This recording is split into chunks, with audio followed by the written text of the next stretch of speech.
Bonjour à tous, bonjour à tous. Bon dimanche et bon début de semaine de trading. Mathieu Tremblay de l'équipe Réussir Ensemble ici pour ceux qui ne me connaissent pas. Et ça me fait plaisir de vous retrouver. Semaine de fou cette semaine, encore une fois. Les Pips Party, la grosse majorité des gens, entre 5 et 20 plus de 20 de leur compte de trading. Un gros félicitations à tout le monde qui profite de ces Pips Party-là. Et cette semaine, dans la vidéo aujourd'hui, grosse vidéo, on va mélanger un peu de technique, de fondamentales. Est-ce que l'USD va continuer à descendre et le dollar canadien monter? Je vous donne également une astuce sur le bon mindset à avoir lors de votre intraday trading. Et on va parler du faux départ du Bitcoin cette semaine également. Donc, c'est parti. Et bien voilà, donc comme je disais, grosse semaine sur les Pips Party de l'équipe Réussir Ensemble. Et je vais d'ailleurs très bientôt annoncer une grosse nouvelle pour les Pips Party quotidiens de l'équipe. Restez à l'affût si vous voulez avoir la nouvelle dans les premiers. Suivez-moi sur mon Instagram. Le lien est en dessous de cette vidéo sur YouTube pour être au courant en premier donc de cette nouvelle. Ensuite de ça, donc, je rappelle, comme à chaque semaine, l'analyse que je fais est basée sur la force des monnaies. OK? Donc, j'analyse quelques paires, mais en gros, j'analyse beaucoup la force des monnaies uniques qu'on peut reporter, en fait, sur les paires ensuite. Bien entendu, ça ne regarde que moi, c'est que mon opinion. Je fais ça dans un but de l'éducation. Ça ne doit pas être pris comme de l'incitation à investir, bien entendu. Et surtout, sur votre intraday trading, vous pouvez voir complètement autre chose. Moi, ce que je veux, c'est vous donner un aperçu sur la force des monnaies weekly sur la semaine, une orientation de la semaine qu'on peut reporter après, mais n'hésitez pas à venir revoir justement l'orientation et qu'est-ce qui se passe avec les monnaies. Ça peut vous aider sur vos décisions. En fait, ça peut être si, par exemple, le USD devient très faible, ça peut vous aider à faire une bonne opération sur vos paires par la suite. Donc, c'est une vidéo éducative et trader comporte des risques. Vous devriez toujours faire vos propres recherches et vos analyses, bien entendu.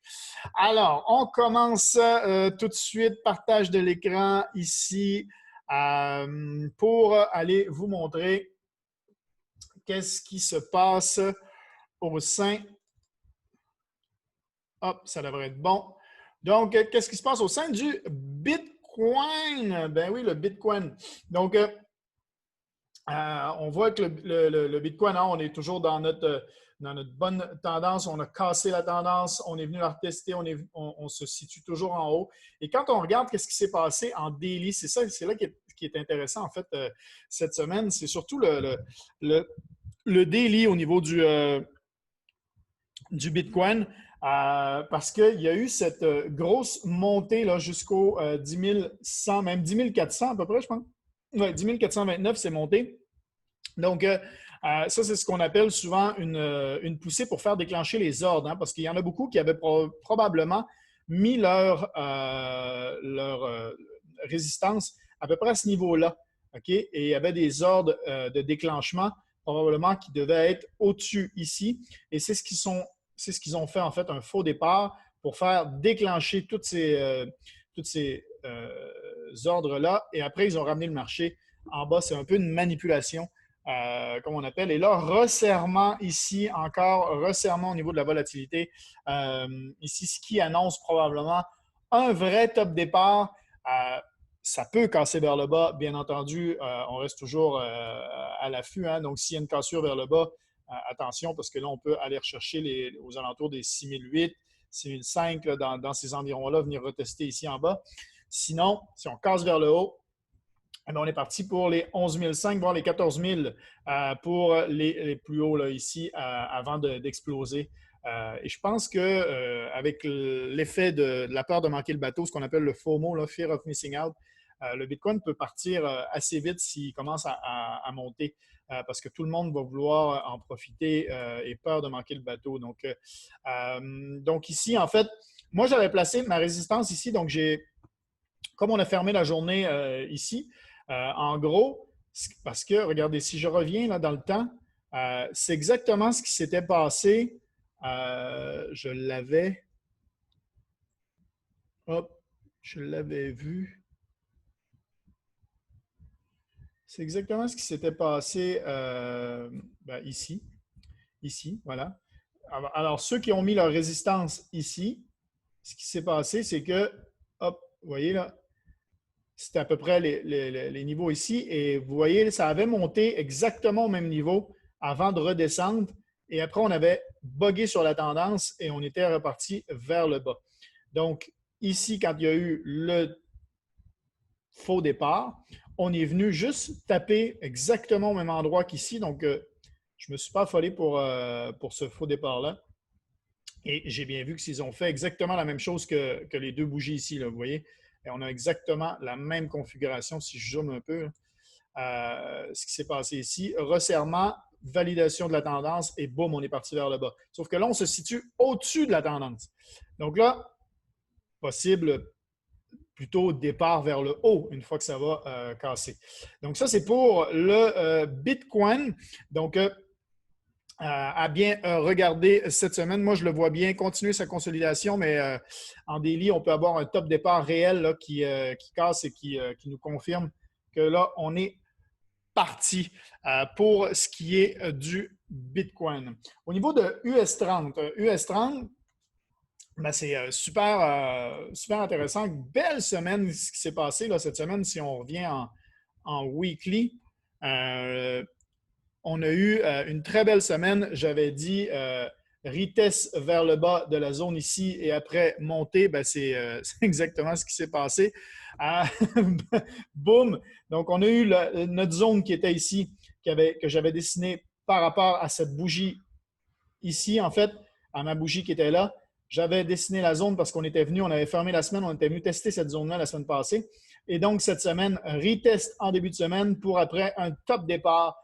Et là, explosion. Et qu'est-ce qu'on fait? Est-ce qu'on s'en vient remplir le gap qui est ici en haut? Est-ce qu'on va venir tester les plus hauts historiques du US30? C'est ce qu'on va voir cette semaine.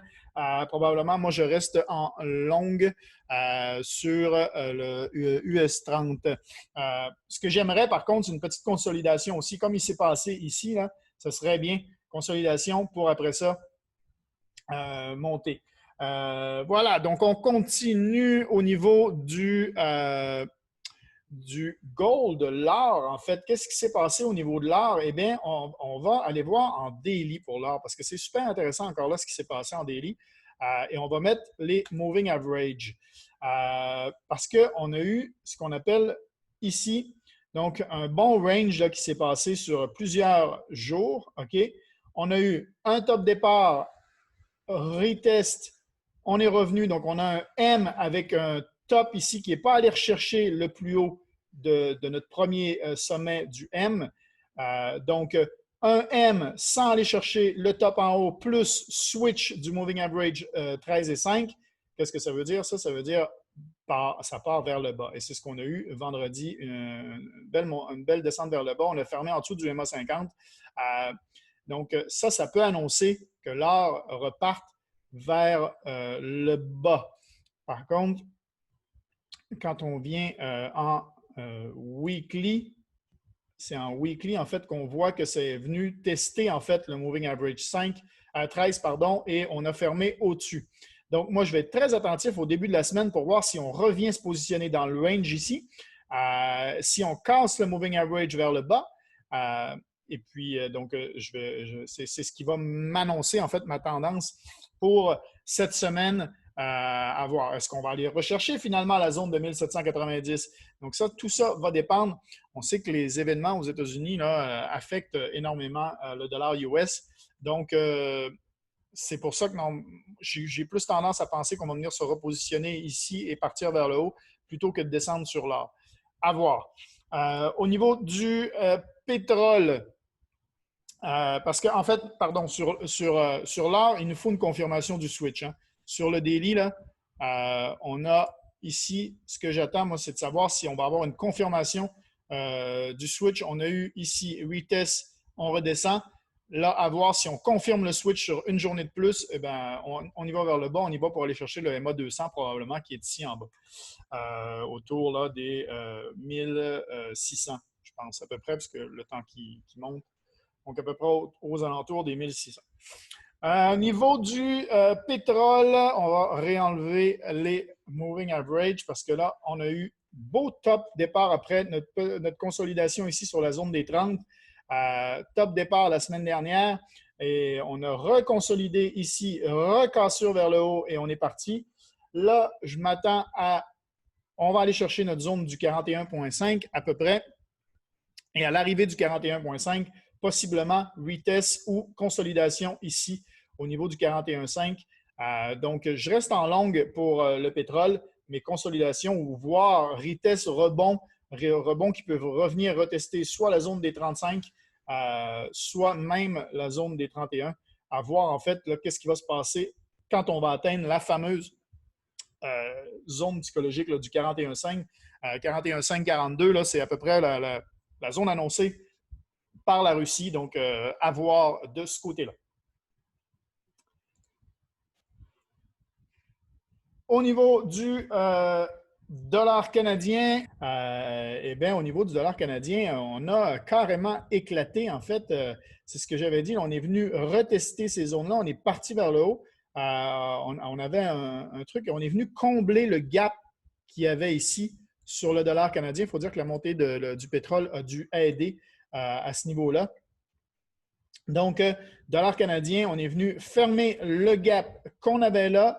Et là, on n'a plus d'autres gaps qui sont à fermer, si je regarde bien tout en haut. Sauf que moi, ce que j'aimerais, encore une fois, ici au niveau du dollar canadien, c'est plutôt un retest de la zone ici et après ça, on continue à monter, en fait, puisque tout ce qui se passe, avec tout ce qui se passe en ce moment. Par contre, on a créé un gap ici. On a créé un gap à l'ouverture de la semaine dernière. Hop, ce que je vois. Petit gap, donc peut-être pas assez important. Donc pour moi, peut-être retest de la zone ici pour une montée. En fait, je le laisse en longue cette semaine en buy pour ce qui est de la valeur du dollar canadien, donc qui devrait être fort encore cette semaine, d'après moi. Peut-être pour aller se repositionner là, dans ce range-là ici qu'on avait. Donc ici, aller se promener dans ces alentours-là. Donc, pour le dollar canadien. Au niveau du dollar US, au niveau du dollar US, on a cassé notre tendance, notre tendance qui était montante jusqu'ici. On avait eu un freak-out par en bas, freak-out par en haut. Là, on a eu carrément une cassure du range la semaine dernière par en bas pour venir tester la tendance. Et cette semaine, cassure vers le bas. Et là, on est venu retester la zone ici en bas, qui a été rejetée pour l'instant. On va sûrement aller en début de semaine, aller la retester. Et moi, ce que je pense, vu ce qui se passe en ce moment, avec les événements aux États-Unis, le pays n'est pas stable. Il faut savoir qu'au niveau fondamental, Trump a annoncé l'arrêt du financement à l'OMS, l'OMS contrôlée par Bill Gates et Rothschild, qui contrôle aussi les médias. Donc, c'est clair que le pays est instable en ce moment. Et je ne pense pas que c'est prêt de s'arrêter. Il y a les élections qui s'en viennent cet automne aux États-Unis. Donc, le pays va rester instable, d'après moi, dû à ça. Je vois bien le USD encore descendre pour aller chercher là, les zones ici au niveau du 93-22 pour aller tester cette zone-là ici, puisque là, on est en bas. Est-ce qu'on va venir retester la tendance en haut avant et puis repartir en bas ou carrément venir tout de suite tester ici la zone est cassée vers le bas? On va le voir donc en début de semaine, à voir effectivement, là, s'il y a un retest ici de la zone avant de venir retester, voir plus bas, ou si on va directement venir tester ici et casser, en fait, pour aller chercher les zones en bas. Donc, c'est les deux scénarios possibles cette semaine à voir là, en début de semaine, à être bien attentif à ça avec le USD, avec les annonces qui vont se passer aux États-Unis. Ça, c'est plus au niveau fondamental. Je pense que là, ça va se jouer. Au niveau du dollar australien, eh bien, grosse montée qu'on a eue ici. On a eu un beau V-bottom qui s'est formé. Ça serait bien vu qu'on arrive dans une zone ici qui a été une zone assez forte pendant plusieurs semaines déjà. Ce qui serait bien, c'est consolidation avant de recassure vers le haut pour aller chercher en haut. Hein? Il y en a qui me demandent pourquoi je fais des zones comme ça, comment je les décide en fait, pourquoi je décide ces zones-là. Eh bien, moi, avant les gros mouvements, vous voyez là, il y a une grosse descente, je vais chercher la dernière bougie qui va dans l'autre sens. OK? La dernière poussée vers le haut, vous voyez là, cette zone-là, la dernière poussée vers le haut, c'est comme ça en fait que je définis mes zones. Et sinon, c'est les gaps. Ici, il y avait eu un gap, hop, hop, je vais chercher le gap. Ici, ça a recréé un gap. Là. Ici, en dessous, on a recréé un gap. Mais je ne pense pas qu'on va aller le recombler. Donc, ici, consolidation, cassure vers le haut pour aller chercher en haut. Mais voilà, c'est comme ça que je vais déterminer, en fait, mes zones que je vise, en fait, mes objectifs. C'est les dernières poussées. Ici, eh bien, le japonais. Ah oui, attendez, je m'étais pris une note. Le dollar australien avec le V-bottom qu'il y a eu là.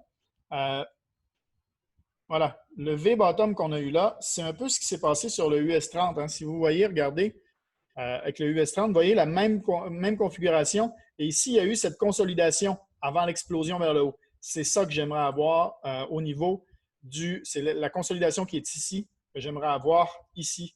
On pourrait dire qu'on l'a eu un peu là, ici déjà. Donc, à voir. Peut-être que ça va juste continuer à aller vers le haut, mais quand ça monte trop vite, souvent, ça redescend.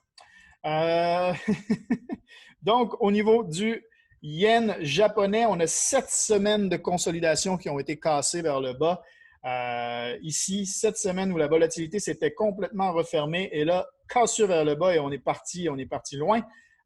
Donc, moi, au niveau du yen japonais, eh bien, on reste dans notre flag. Hein. On reste, si on regarde le pattern, on a un beau triangle qui se forme ici. On est toujours dans le flag. Donc, moi, ce que je pense, c'est que ici, le flag n'a pas été retesté en bas. C'est la grosse possibilité cette semaine. Le yen japonais, je le vois toujours short pour ça. Et ensuite, quand on va avoir testé en bas, si ça marche bien, si ça maintient, eh bien là, on s'en retourne vers les hauts de notre triangle, peut-être pour une cassure. Le yen japonais, en ce moment, il y a du mal. Hein. Fait qu'on arrive là, en récession au Japon. Donc, bien une possibilité là, qu'effectivement, cette zone-là, je ne sais pas si elle va rester, mais si ça casse, on est parti vers le bas. Au niveau de l'euro, maintenant, l'euro a été favorisé dû au fait des événements aux États-Unis cette semaine. Pour moi, s'il y a une monnaie qui est fragile, c'est bien l'euro. Si on a juste à penser à l'Italie, l'Espagne, la France, voilà. Donc, je pense que c'est une monnaie qui est assez fragile. Par contre, pour l'instant, on n'a pas été recherché, on n'a pas fait de higher high ici sur la dernière montée. Hein. Cette semaine, on a été rejeté, on est redescendu ici. Pas de higher high sur l'euro. Est-ce qu'on va tester ça justement? Je pense que vu ce qui se passe aux États-Unis, il y a des possibilités qu'on aille tester au moins la zone que j'ai décidé, voilà, donc ici, pareil, zone dessinée à partir de cette bougie-là ici, la petite bougie qui est là, qui est venue retester ici, qui a été le retest ici encore. Donc, pour moi, l'euro devrait revenir aller tester cette zone-là cette semaine. Donc, je continue à à buy pour l'euro cette semaine, dû à tout ce qui se passe là, au niveau aux États-Unis pour l'instant, qui favorise l'euro pour l'instant. Niveau du GBP, eh bien, très bon momentum. On a cassé ici vers le haut. On est allé créer un higher high. Donc, pour moi, très bon momentum. C'est parti, on continue. Boum, on va aller chercher la zone ici. Pareil, vous voyez là, la bougie ici, la dernière bougie, c'est comme ça que ma zone a été définie. Dernière bougie avant le gros mouvement vers le bas qui s'est passé. C'est pour ça que j'ai dessiné cette bougie-là ici, cette zone-là ici. Donc, pour moi, on s'en va vers les plus hauts au niveau du GBP. Donc, on reste en buy sur le GBP. Donc, un GBP fort cette semaine. Et donc, si yen japonais, on va finir avec le Suisse et je reviens sur yen japonais et GBP et le USD. Donc, le Suisse, eh bien, écoutez, cassure vers le haut, retest, on s'est maintenu en haut. Donc, ça pourrait annoncer un possible long. En fait, on pourrait continuer à faire un buy sur le franc suisse, donc un franc suisse fort. Mais pour moi, le franc suisse, si je remets les moving average, on a sauté un en plus, hein? On a sauté un, il est effacé en plus. C'est pour ça qu'on l'a sauté, c'est que je ne l'ai plus. Comment ça se fait qu'il s'est effacé? On va le remettre, on va aller le rechercher. C'est la Nouvelle-Zélande, en fait. Et donc, le Suisse, pour moi, on va se repositionner ici dans le range. Donc, je le vois en short cette semaine, mais possible long parce que là, la zone a été retestée et bien maintenue. On a retesté le moving average 5 ici, maintenu. Donc, possible long pour le franc suisse, à moins qu'on se repositionne ici dans le range en début de semaine. Donc, à voir, parce que quand on regarde sur le long terme, le franc suisse est à peu près là, dans ces alentours-là. D'ailleurs, avec les moving average, on voit bien là, les 200 dernières bougies, la moyenne est en bas ici. Donc, si on est en longue, tant mieux pour les Suisses. Et je ne sais pas pourquoi il s'est effacé, mais on va aller rechercher voilà. La Nouvelle-Zélande, eh bien, la Nouvelle-Zélande, pour moi, très beau, hein, gros momentum encore ici. On a un gap qui est ici. Si j'enlève, on voit bien le gap. OK, le gap, il est ici. Donc, on peut aller combler le gap et quand je mets les moving average, pour moi, on s'en va toucher le 200. On va tester ici le moving average 200 sur la Nouvelle-Zélande. Donc, pour moi, le Kiwi Dollar va continuer à monter jusqu'ici en haut. Donc, c'est mon avis cette semaine. Pour terminer, j'ai parlé un peu du GBP, JPY. Le GBP, comme je le vois fort, et le JPY faible. Pour moi, pareil, on s'en va ici tester le 200 sur le GBP, JPY. Et même chose pour ce qui est du GBP USD.